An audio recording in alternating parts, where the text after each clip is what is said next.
Have you ever felt like an outcast?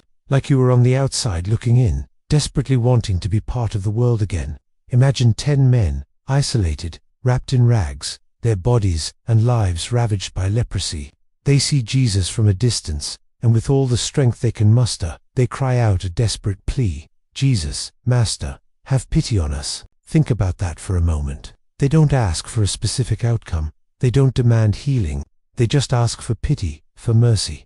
And Jesus' response is curious. He doesn't touch them. He doesn't say a dramatic prayer. He simply tells them, "Go, show yourselves to the priests." Now, according to the law, this was the final step. Asterisk after asterisk, you were already healed, to be declared clean and allowed back into society. But they weren't healed. They were still sick.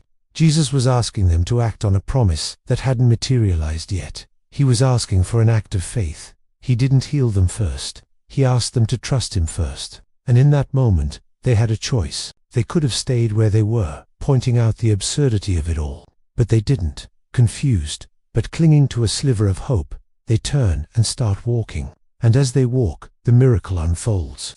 Not in a single thunderclap, but in the simple act of obedience. Step by step, their skin clears. The sores vanish. Strength returns to their limbs.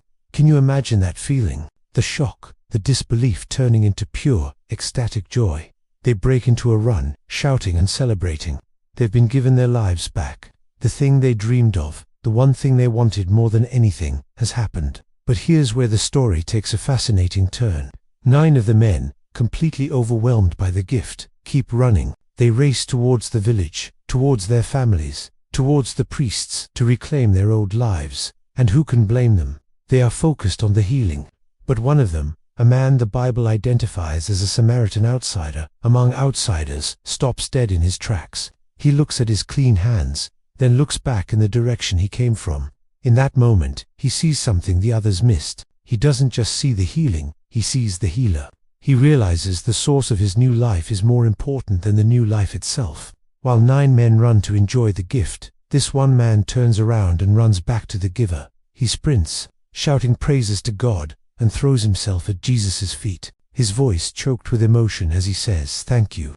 It's a powerful, beautiful moment of pure gratitude. Jesus looks down at this man, and then he asks a question that echoes through the centuries, a question with a hint of sadness. Were not all 10 cleansed? Where are the other 9? Was no one found to return and give praise to God, except this foreigner? It's a sobering thought. 10 men received a life-changing miracle, but only one returned to express his thanks.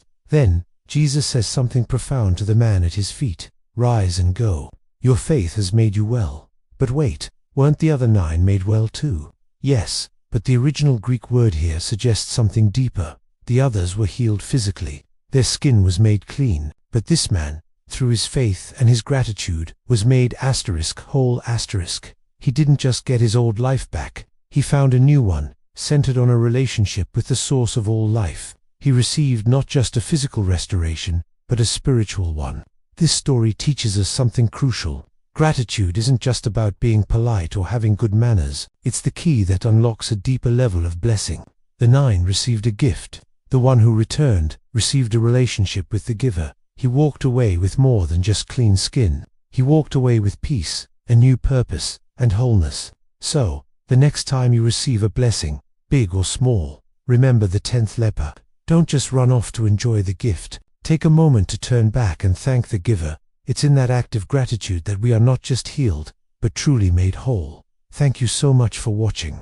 If this story resonated with you, please hit that like button and subscribe for more content that I hope will inspire and encourage you. See you next time.